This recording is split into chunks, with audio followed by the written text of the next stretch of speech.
Hello and welcome back to another Tea Time with me, Amanda Prochaska. Today we are going to be talking about the 6 items that we can learn from studying chaos theory as it relates to change leadership.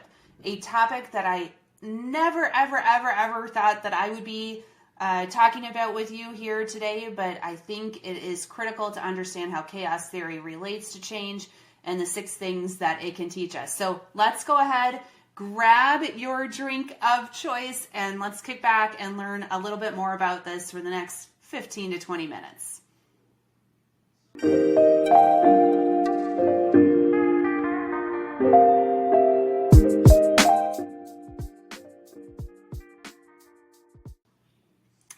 All right. My team and I were talking about this, and we've been diving into chaos theory a lot this year. And come to find out, a lot of the stuff that we were already doing at Wonder Services actually relates back to what we can learn about chaos theory. But I wanted to share those learnings with you because I think sometimes we are in the mode of trying to control everything, trying to control change.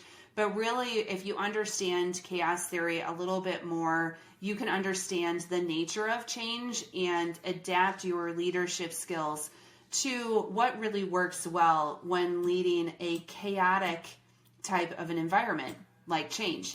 So what is chaos theory? Chaos theory is really a branch of mathematics, which I think is fascinating. Again, something that I didn't lean to in organizations. I'm not a math whiz, but it also relates to some scientific theories. And basically what it's a study of is complex dynamic systems that appear to be disordered, kind of like change, but they actually follow some patterns that we can learn about and learn from as we apply it to our day-to-day lives or to change leadership. So let me give you a couple of examples. So you've probably heard of a butterfly effect. Butterfly effect is part of chaos theory, where it suggests that a small change in initial conditions can have a vastly different outcome. So the whole thing about butterfly effect is you could maybe have a butterfly flap its wings and create a tornado a couple of days later. I like to think about it as airplanes. I don't know, you might or might not travel as much as I do. I seem to be traveling a lot lately.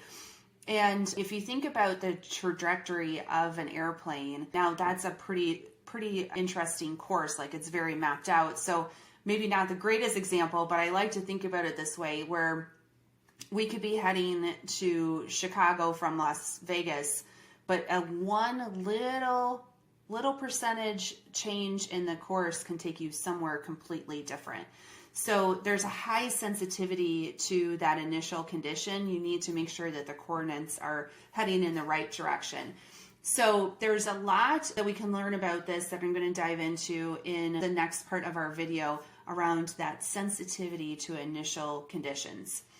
Another part of the chaos theory is nonlinear dynamics, which really speaks to small changes can lead to a disproportionate effects. So making it very hard to predict. So there are all kinds of emotions involved in change.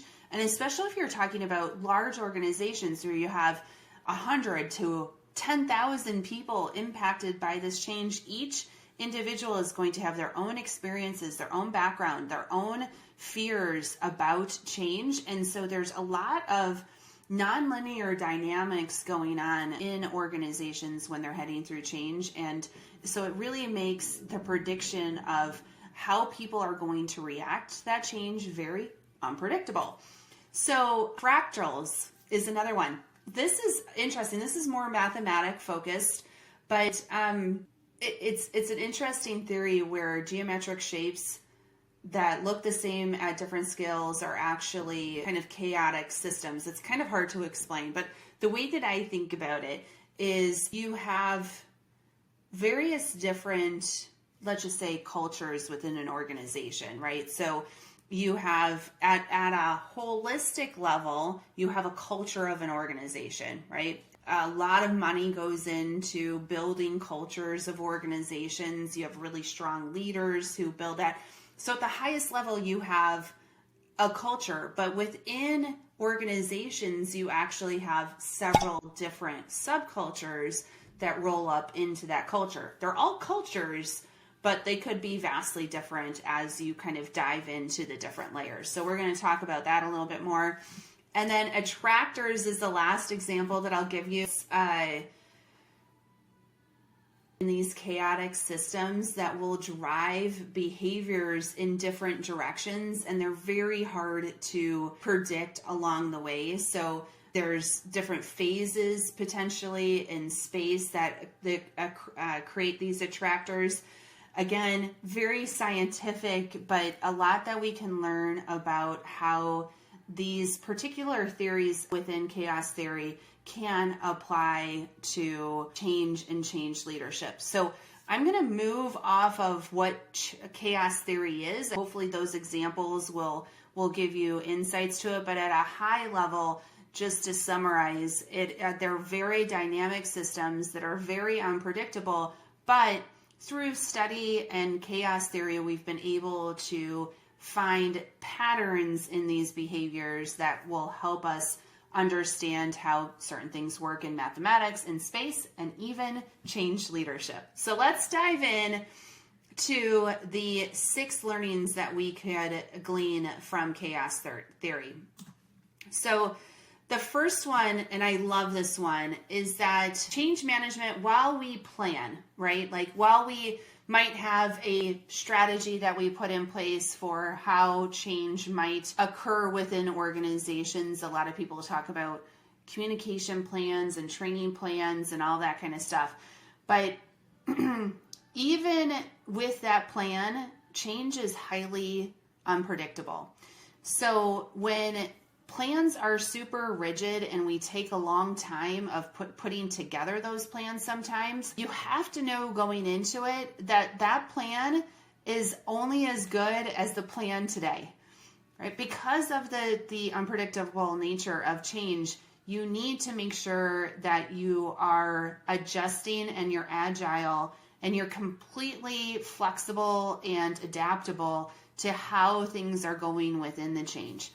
So when we work with clients, we always call it the backbone, right? Like this is the backbone of what we think we're going to do, but there are going to be certain things that we delete, certain things that we add, certain elements of feedback that we get that we have to incorporate. So just know that this is a very iterative process where we're going to be always kind of morphing into something else because of the lack of predictability. I can't even talk. I'm having a hard time talking today, but the ability to predict the outcome of that change. Yes, plan, but understand that we're always shifting that plan to make sure that the change is really being adopted.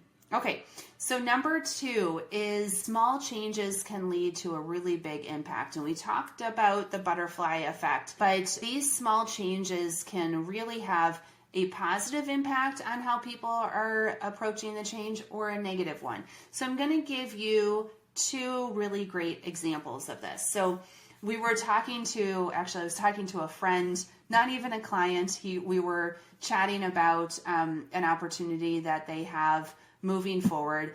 And he mentioned during COVID that people felt really isolated. They couldn't travel, and they were all working from home, and it was a different time for everyone. And so he decided that they were going to have backgrounds on their Zoom calls or their team calls that represented different landscapes, different special places that people had in their lives. And it would be a conversation starter. And he, at the end of his comment, he's like, yeah, I think we traveled to like 70 different countries during COVID because we had all of these very personal photographs behind us and people would talk to them and relate the stories. That is a very small change, right? But had a huge impact on their culture, their well-being, and how people were coming to work during that time period. And it's kind of interesting. We're well beyond COVID now, but they're still practicing that practice within their organization because it brought so much joy and positive change.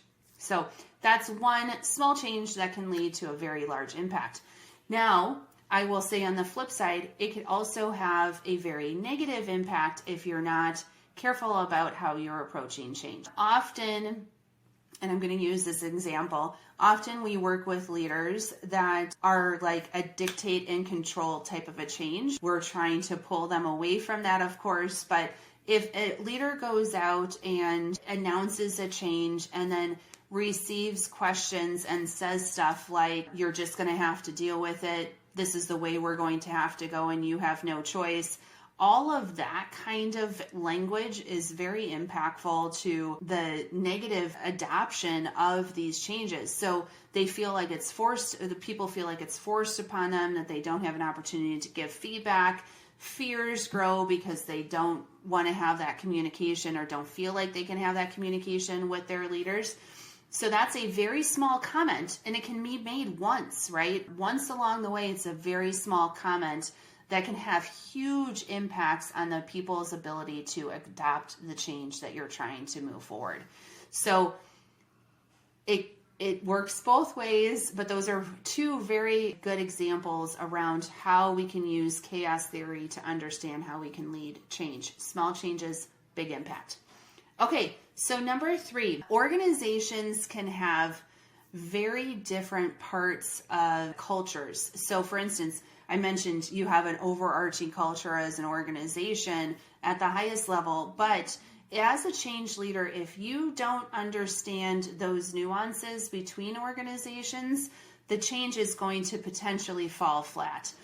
In fact, I was just on a call this morning talking to a person who's leading a very, very large change, and he said one lesson learned was within training. He said, we're training everyone on the process, but within a certain subset of the organization, they found the training to be overwhelming, not well understood, and the feedback was negative on that. And when he dug in, he realized that the culture was different within that group. The role they were playing was different within that group too. So while the training might have been very highly and well received in other areas of the organization, it wasn't in that one. So now he's going to have to go back and think through, how do we train this part of the organization differently? So understand those nuances. Again, it leads to a lot of unpredictability, but if we can understand those nuances within the organization and tailor our plans, tailor how we approach those areas of the organization, we're going to be much more effective leading change. Okay, attractors. I talked about attractors a little bit.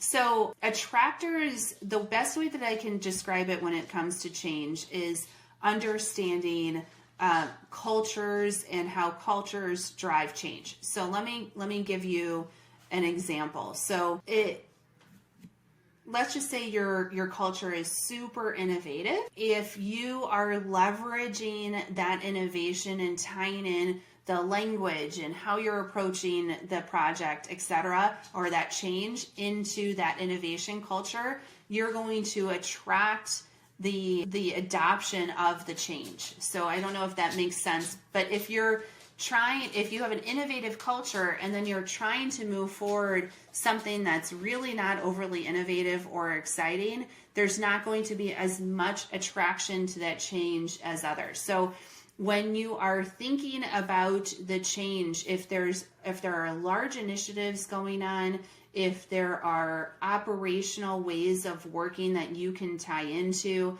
anything where you can basically leverage the existing attractors that move people forward within an organization, the better off you're going to be in really creating that change within the organization. That's why we spend so much time trying to understand cultural drivers, trying to understand maybe previous mishaps of change, because if we can say, hey, we realize that you've lived through this change and it didn't go so well, but we're going to do X, Y, and Z differently and really highlight that can be an attractor of change too.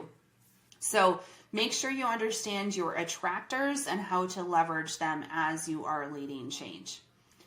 Okay, Number 5, managing chaos. Okay, so we're talking about chaos theory here. Trying to manage chaos is kind of like trying to count the amount of sand in your hand, like the granulars of sand in your hand. It's really not overly productive. So when you have a chaotic system like change, trying to completely control it is not going to work. It's going to be a waste of time. What you really need to do is set up systems where you can identify behaviors, identify patterns, identify do you have operational metrics where we can see through the data where you might have issues with change adoption. So setting up the right conditions is definitely worth more effort than spending months and months and months putting together a change plan to try to control everything. You're not going to be able to control it. So think about this as having systems in place where you can have either early detection of issues that might be going on with change, or it might be a lagging indicator of adoption of change. Either way, managing the chaos, managing the change is you're going to be much more successful if you think of systems versus trying to control it. Okay, and number 6 to round us out, and this is by far, I think, my favorite one, because we've noticed this in almost every change opportunity that we have led, is feedback loops, okay? Feedback loops is your way to win when you lead change. We've already talked about the chaotic nature, and everyone has their own reaction, and all the different layers of culture that might be going on in an organization. And feedback loops are going to be a critical part of your system of managing change. So when we go out and we talk with leaders who are leading change, we always say that communication needs to be focused on feedback. Every moment you're communicating, you should be seeking feedback. And we often do that all wrong. It's like we're pushing out information and we could care less about the feedback, when in fact it really needs to be flipped on its head. The more feedback you can get during change, the more you can adapt, the more that you can shape and mold what you're saying, the more insights you can have on what people are asking and maybe fearful of. So please make sure that when you think about the systems that you're putting in to manage the chaos, feedback loops need to be front and center of everything that you are doing. It allows you to adjust on the fly and really make your change program personal to everyone that is moving through the change. So I hope that you've learned a lot today. I know I've learned a lot about this over the last couple of months. It's been very insightful to understand chaos theory and how we might be able to apply it in change, a very chaotic area of our world. So one quick takeaway. So if you don't know me, Amanda Prochaska, I'm the Chief Wonder Officer and founder of Wonder Services. We are here to help solve the problem of change adoption. And often what I see happening within organizations is somebody will come in with a playbook, and that playbook is all that they do when it comes to change. Please learn from today's video and understand that is not how change and change adoption really happens. So if you're getting a playbook from someone, please ask about maybe chaos theory, these 6 areas, to do a better job, because we owe it to our people to make sure that they can come along with the change, that they don't get burnt out from the change. And we owe it to our organizations to really get the return on investment around the change that you're trying to drive forward. So with that said, if you've liked the video, please hit the like button and subscribe so we can stay in touch for future Tea Time videos.